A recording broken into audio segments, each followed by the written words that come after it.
Hey guys, Adam Lew here, interrupting your show. I am the beloved host of the Adam Lew Show, or is it beloved? I don't even know.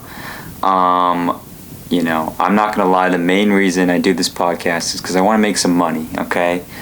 Everybody does, right? So if you want to support, think about Venmoing me at Adam-Lew or booking one of my services, photography, video, and website design, artists, visuals, whatever. And yeah, any amount helps, anything helps. And okay, now time to get back to the podcast. I have a great guest. And yeah, thank you.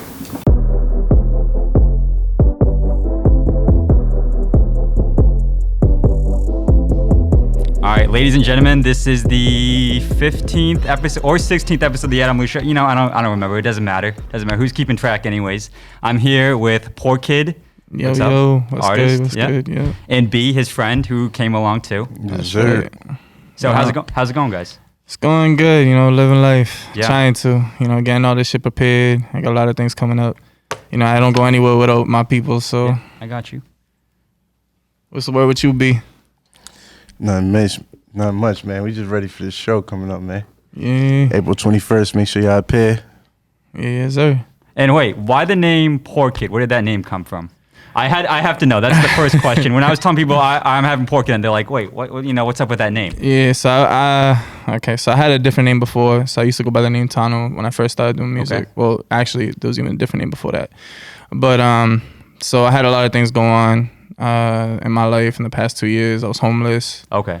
Yeah, I was with one of my exes or whatever, and I ended up getting booted from there. And my parents both passed away. Got you. It was like one of those decisions. It was like I was thinking in my head, I was trying to figure out a name that was separated from everything that I was going through and separate from what I'm used to. So the name porkidd just kind of felt my whole vibe at the moment. I was like, damn, I feel bad for myself, like this poor kid, And that's really what it came from. I just wrote it differently than most people would. It sums up your story. And it's not just that, I carry it for everybody else. Yeah. So there's people that, just like me, that can relate to me, that I carry it for. Wow. Show people that, yeah, I might have been in a predicament that was so difficult and hard to get away from, but anybody can make it from that, That's my whole point. Oh. And what got you into making music? It's funny, I've been doing music for almost 20 years. So, Damn. yeah. Damn. I'm a producer now. You are? Yeah, okay. I also make beats. So I've been doing all this stuff. What got me into doing music, honestly, Michael Jackson. Okay. Which is kind of funny. Biggie Smalls and Michael Jackson would probably be my biggest two inspirations. Yeah. So why? Michael was the whole, when I was younger, I used to sing Michael Jackson songs in front of my mother to make her happy. Uh-huh. My mom and dad's always been sick my whole life. So the entertainment that we used to give for them was always me and my brother dancing or trying to sing to make her happy and cheerful. She suffered from diabetes my whole life, so. Damn. Yeah. I'm sorry to hear that, brother. And the Biggie thing was just, I liked rapping. He was like, something to stick out to me was his bar game. Tupac too. Tupac was a storyteller though, so it's a little different. Biggie to me was just, I just liked the way he attacked the mic. He was more aggressive. Yeah. So that's the difference. Wow. And what's your ethnicity? You're reggae, but are you Dominican or? Nah, I'm not Jamaican at all. It's funny as hell. So I am mulatto for people that don't know. Okay. I'm black and I'm white. So I'm Italian and I'm Native American and I'm black, all together in one mix. Okay. Nice. Wow, that's cool. That's cool. And you got some new music coming out. Talk about what was the inspiration behind the song Poison that you have coming out right now? Poison is actually out right now. Yep. Right now. Poison came out on the 20th. The inspiration behind that was it's funny because I had that song in my head for over 5-6 months. I gave the beat to Shia a while ago too. And one night, I wrote everything down, sent it to her, and I called her. I was like, yo, this is kind of what I want to do. And to be honest, around that time frame, I had some girl I was talking to at the time too. So yeah, that kind of led into the whole, poison, toxic type love. Yeah, that's kind of where it led to. So yeah. It was a dope little vibe. And it's funny because there might be a remix coming out soon, but I'm not sure yet. Okay. And so you're like reggae, you're a little hip hop. Is that fair to say? I would have to say, if I had to be like genre wise, I don't really have a genre like type of thing, but hip hop, R&B, and dancehall is kind of my thing. I've been doing a lot more dancehall records because I don't know why, but a lot of females been asking me for it, so I just been throwing it out there. So I'm like, all right, that's what y'all want from me. Boom, you got it. Wait, what do you mean by dancehall record? Just so I can know. Like Afrobeat, like the Poison record, for example. That song was like kind of Afrobeatish. So yeah, just different. Yeah. Okay. A reggae type of vibe. Yeah, and I saw your performance. I was just telling you before, we were recording. I saw your performance at the Jungle. What was that, in February or was that in January? That was in December. Oh, man. The 2nd of December. Yeah. Time flies, wild. folks. It was wild though. You, Shia, and Skip the Dip had like a really good set together, I thought, and I think I was like, wow, these guys could actually like this is special. I genuinely thought that. Yeah, okay? it was definitely a special thing. Yeah. We didn't think it was gonna turn out the way it turned out either. To be real with you, we kind of had a feeling about it. We promoted it. We did very good on the promotion aspect. We spent 2 months on actually putting together everything. The turn up was just insane. There hasn't been many, I'd have to say, involvement in Boston that you can basically put like a 5 people as far as artists and then sell out a venue. It doesn't happen as much. It's not heard of. Most people, they put like 15 names, 16 names on a ballot to try to even fill a house. Mm-hmm. So in that type of sense, it was really good for me and my team to actually see that come to life, because we thought about it. We were like, yo, we're going to sell this venue out. It was just something that we spoke into existence. And then the night of was like, whoa, it really happened. Not to mention we turned away like a good 75 people at the door. Damn. So there was more people trying to get in. We had to keep telling them like, listen, we can't let you guys in. It's at capacity. Wow. And the bar ran out of liquor. Yeah. That's one thing. At the end of the night, the owner comes up to me like, yo, I just want to let you guys know, like, there was no liquor left at the bar. Like, you guys really did an awesome job. And I'm like, yeah, it was one of those nights. And, there was other little things that happened too, but I'm still happy for everything that happened. So, And that show was rehearsed before, right? yeah, we did rehearsal every week. We're still actually rehearsing right now for the next show. Damn. So every inner circle event that we have, we tend to do rehearsals the whole way through. So right now we're like in week 5 of rehearsals for the new show. Okay. For that show, we did like a good, I think, about 10 weeks of rehearsal. Yeah. Started off slow, and we all came together and rehearsed at different time frames, and it was good. No. And that show's at Sammy's Patio when? The 21st of April. Yeah. My mom's birthday. Did you choose that date for a reason? Did you? All right. So for some reason, this has happened to us the second time, like just like the first date, right? So on December 2nd that we did for the Jungle show, it was on a Thursday. Okay. We were aiming for a Saturday or Friday is what we've been trying to get every single time. But for some reason, I think God just been shining a light saying, nah, I think Thursday works for y'all better. Which is just crazy, because most people are like, wow, you sold out an event on a Thursday night, which that's even unheard of. Because even the Jungle is like, they've never done a Thursday night that big. But it's just cool because we can do this on Thursdays. I'm still aiming for a Friday. Yeah. I'm hoping for the next event. Why didn't they give you Friday or Saturday? Was it just like a coordination thing, or? It was a coordination thing. So like me and my team, we like to do we like to throw parties. Yeah. We don't want to just do showcases and stuff like that. So we've been trying to get a date that we can do like a weekend, but they were all taken up. And I had to say that's probably because we're trying to schedule them in a shorter time frame. I guess people are just booking them ahead of time. Okay. We didn't think like that when we first did the first event, but yeah, we were stuck with Thursdays. Hey, that's all good. I mean, if you guys do that well, like they'll have to put you on a weekend. Oh, right? That's definitely gonna happen. I'm trying to see probably if we can do something for the summer. Probably outside primarily. Okay. That'd Do you be have a dope. venue in mind? I'm not sure yet, so I don't want to talk too much. I'm been talking with my team and trying to figure it out, but we're not exactly sure yet. Okay. And then you mentioned your team. Talk a little bit about your team. Like, why did you choose the people that you chose around you? It's more of a family thing. The people that I have around me is I feel like, trustworthy. My boy Skip, and on top of it, they're all talented. They're very talented individuals. They all know how to record, they know how to engineer themselves, they know how to produce, they know how to they know how to do photography. I have primarily almost everything on my team. There's people that do video, But again, like Skip, my boy Easy, he also DJs. So he DJs and he's a photographer. Versatile. He's awesome, like amazing. And this kid's only like 21. Damn. Well, actually 22. His birthday just came up. Damn. Yeah. He And DJs and he's a photographer? yeah. Wow. Okay. Nice. He nice. and on top he's a rapper now. So he Damn. does music. I swear everyone that comes around me, I try to get involved in the musical aspect in one way or another. Yeah. So it's like anyone that's there, they're gonna eventually get on a mic. It's just gonna end up happening. Just like my boy B. Okay. Yeah, he's gonna be on there soon too. Okay. A side note, do you find like a lot of more artists these days are like becoming more versatile? Like they're kind of becoming like Swiss knives. You know, they can do a lot of things. Like Yes. Like yeah, right. I like definitely. you, like yourself, like you said, reggae, hip hop. You know, R&B, I also stuff engineer too. I work Yeah. at a studio. Yeah. So I engineer, I make beats, I rap, I sing. I would say dance, but I'm out of the groove for a while, so I wouldn't say dance right now. That's not my like best thing right now. Okay. But definitely versatile. Yeah. But to talk about your team, you said Easy, who like you Yeah, you signed Easy, you up with talented Skip. men. Yeah. I got Chris. That's another videographer. He's Okay. amazing. He just shot Skip's video, Dulce, Okay. which I engineered. Damn. Dope ass record though, fire. It's like a 80s vibe, like back Okay. in the day. Like the song Candy. I don't know if you know Taste Like Candy. It's Okay, like, yeah. He basically did a Spanish remix of that record. Okay. Fire song. Nice. Who else? I know I'm missing people. It's horrible.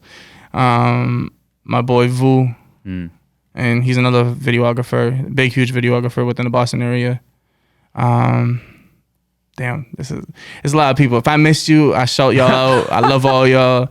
It's just too many to name at this moment, and it's like not in the front of my mind right now. There's no offense to them. No. No offense at all. No offense taken to anybody either. All love. And like, what's some like upcoming music that you're gonna have coming out? I have Final Farewell 2 coming out. Yeah. Okay. Which I really can't wait for people to hear. I've been working on this album for over a year now. Okay. And what was your inspiration behind that album? All right, so let me go back a little bit. So the first album that I did was about me being homeless, breaking up. It was like some stuff that happened. Me and my ex split, boom. So I made an album based on how I was feeling. Yeah. The second one is still like a part of that, but it's now me moving ahead past it. And it's also a part of like my mom. My mom passed away during kind of like the end of my last album. So when I was making Final Farewell 1, my mom passed away. She was able to hear the album and then she passed. And then the second one's gonna be kind of based around where it left off after. So do you like write a lot of your music when you're in like a dark place? Is that, yeah? It's like, even is it though therapeutic I've to you? been writing a lot of upscale songs lately. Yeah. So a lot of my songs when I first came out as porkidd, because I say porkidd, it was a lot of down vibes. It was like sad, depressed type of stuff. But it helped. It was very therapeutic. To me, it was the best thing I think I went through. Because it was able to take me out of where I was at the moment. Like you found that it like healed you a little bit. Yeah, it guided me, to be real with you. The studio alone was able to like guide me. Because if I didn't have that, I probably would have been in a whole different place right now. And do you have like an at-home studio? Like, because you said you sound engineer. No, I don't have an at home. Yeah. I have a studio that I work at out of Everett. Nice. So I've been friends with somebody for years, and I have that studio that I go to. It's a huge studio too. They have everything. I've recorded major artists as well. I've worked with the likes of like J.R. Ryder, Hellrell, Troy Ave.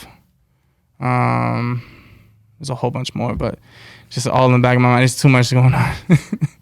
But yeah, I've done a lot of work, especially within the Boston hip hop scene as well. And off of that, like, what's your thoughts on the Boston hip hop scene? I think we're moving in the right direction. Mm-hmm. I feel like a couple of years ago we weren't. Why? Just based off of before, it was like crabs in a barrel. Everybody was fighting over like a position, if you get what I'm saying. Now I feel like more people working together. I think COVID really helped with that though. So before, people would always be like, oh, you heard of this artist? And instead of someone being like, yeah, he's dope, and then push him to the next person, they'd be like, nah. Like, it was more of a competition, but I feel like it was more, in a way, like people were keeping other people from being heard, if you get what I'm saying. They'd rather put someone down before lifting them. But now people are coming together, I feel more, and they're like, oh, nah, this is my boy. And they're like, everybody's coming together as one to make it bigger. You know what I'm saying? Yeah. And that's what's helping it, because in ATL, they do that. And like different cities and stuff, that's what they do. In Boston, we've always been the type of like, no, I want to be the top dog. And people have to understand, you don't have to be the top dog to make it. You know what I mean? If we push one person, everybody's getting behind that person pops, he can bring down the other people that need to come here to see the talent that's here. If nobody makes it from out their city, how is people supposed to look down on the city and be like, oh, they got talent? It's like we're unrecognized, you know what I'm saying? I got you. We're not being seen. So more people need to work together. We got Bia, we got Joyner Lucas, we got Millie's.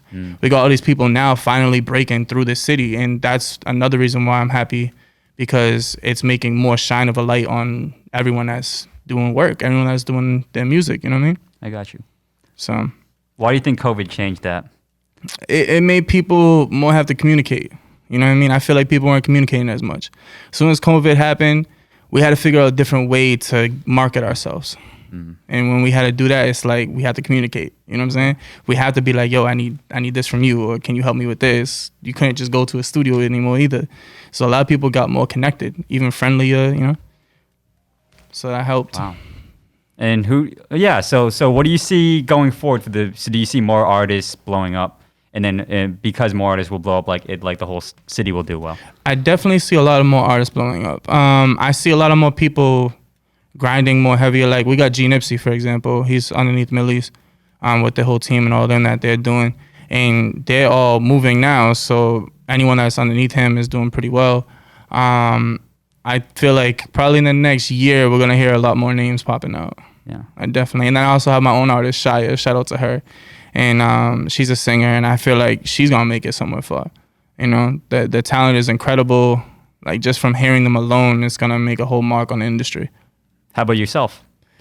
I do, but I'm very humble. So it's like I'm always the type like, yeah, I have a feeling I'm gonna get there. Yeah. There's no doubt about it.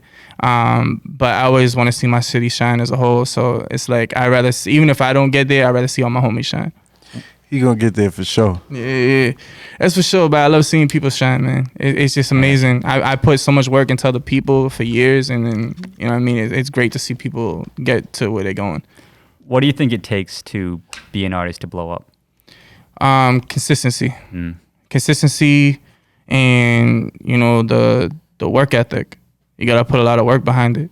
It's continuous, long nights, no sleep. You gotta be all in. You gotta be all in. You can't leave nothing. You gotta literally everything on the table. And on top of it, I ain't gonna lie, you need to have some type of income, because you can't just be doing music without money. Yeah. You know, unless you have somebody sponsoring you, or unless you have somebody, a manager managing everything for you. You know what I mean? And even if you want one, let's say you want a manager, you want someone to sponsor you, you got to put money behind yourself first. You got to invest in yourself for somebody else to be like, yo, listen, this person's worth something, pick you up, boom, and now they're running with you. Yeah. You know, I've had managers in the past myself. I had people that put money into me, which, you know, I love and support and thank all of them for that, ever did that for me.